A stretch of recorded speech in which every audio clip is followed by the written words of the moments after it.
নমস্কার বন্ধুরা, আপনাদের সবাইকে আমার চ্যানেলে স্বাগত জানাই। দেখুন, আজকে রেসিপি হচ্ছে খিচুড়ি রান্না করব 5 মিশালো ডাল দিয়ে।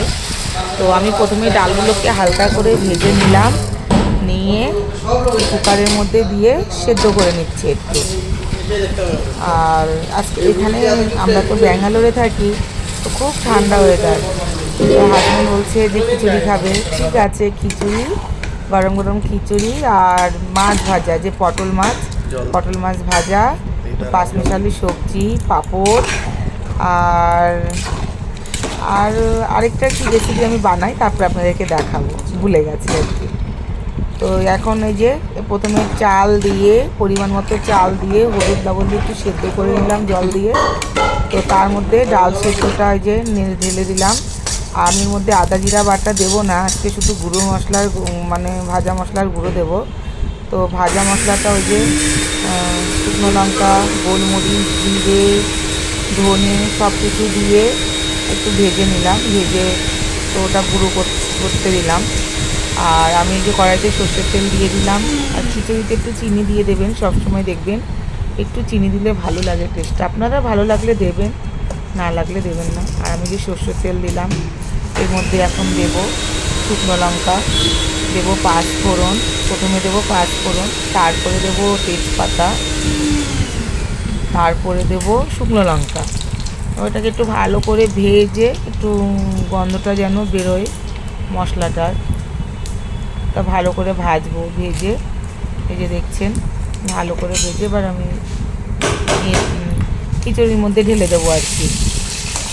দেখুন সুন্দর রান্না হচ্ছে, আপনারাও একবার এরকম করে খাবেন। সবসময় তো মশলা টশলা দেওয়া যায় না। তো এই দেখুন কি সুন্দর কালারটা হয়েছে না খিচুড়ির। আর এর মধ্যে এখন ভাজা মশলাটা ঢেলে দিয়ে দেব, দিয়ে ভালো করে খিচুড়িটা মিশিয়ে নেব। দেখুন ভালো করে খিচুড়িটা এবার মিশিয়ে নেব। তো আপনারা দেখতে থাকুন বন্ধুরা। এই যে দেখুন কি সুন্দর খিচুড়িটা হয়েছে। এবার এই যে আমরা পটল মাছ ভাজা করব, এর মধ্যে আমি এখন লবণ দিয়ে দিচ্ছি, তারপরে একটু হলুদ গুঁড়ো দেব, তারপরে লঙ্কার গুঁড়ো। দেখুন বন্ধুরা, আপনারা একবার এরকম বাড়িতে করে খাবেন, ভালোই লাগে মাছ ভাজা দিয়ে খেতে খিচুড়ি।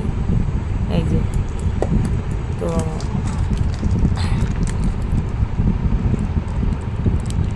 আর একটু দই দিয়ে দেবো, একটু ধনে আর জিরের গুঁড়ো ছিল একসঙ্গে করা, ওটাও দিয়ে দিলাম, দিয়ে একটু সর্ষের তেল দেব, দিয়ে ভালো করে, হ্যাঁ একটু লঙ্কার গুঁড়োও দেবো, একটু ভালো, এবার একটু সর্ষের তেল দেবো, দিয়ে ভালো করে ম্যারিনেশন করে নেব।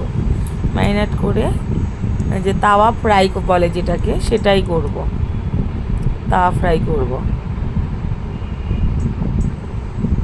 দেখুন বন্ধুরা, আপনাদের ভালো লাগলে, যদি রেসিপিটা ভালো লাগে, একবার আপনারা বানিয়ে খেয়ে দেখবেন কেমন লাগছে। আর তার আগে অবশ্যই একটা লাইক করে দেবেন, সাবস্ক্রাইব করে দেবেন। আমাদের নতুন চ্যানেল, আমাদের অতটা অভিজ্ঞতা নেই, তো আপনাদের সবার কাছে অনুরোধ, আপনারা সবাই একটা সাবস্ক্রাইব, লাইক এবং শেয়ার করে দেবেন। তো দেখুন এরকম করে যে তাওয়া ফ্রাই করছি আর কি, মাছটা খুব ভালো লাগে তাওয়া ফ্রাই করলে। কি সুন্দর মশলাগুলো মেখে নিচ্ছি দেখুন বন্ধুরা। এবার আমি দিয়ে দেবো কড়াইয়ের মধ্যে, মানে কড়াই বলতে তাওয়া বসিয়েছি, প্যান আর কি। ওর মধ্যে এই যে এক হাতের করি, এক হাতে ভিডিও করি, তো অত এখনও ভালো অভিজ্ঞতা হয়নি। তো দেখুন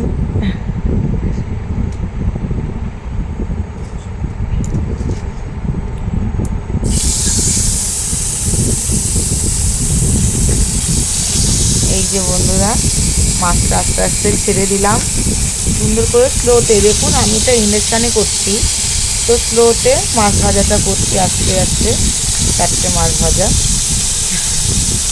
তো এই যে হয়ে গেল আমার মাছ ভাজা, এবার হাজবেন্ডকে খেতে দিলাম। দেখুন চিকেন ভাজা। আপনারা কে কোথা থেকে দেখছেন একটু শেয়ার কমেন্ট করে দেবেন, লাইক করে দেবেন। ধন্যবাদ, সবাই ভালো থাকবেন। এক নম্বর। মাছ ভাজাটা তো অসাধারণ।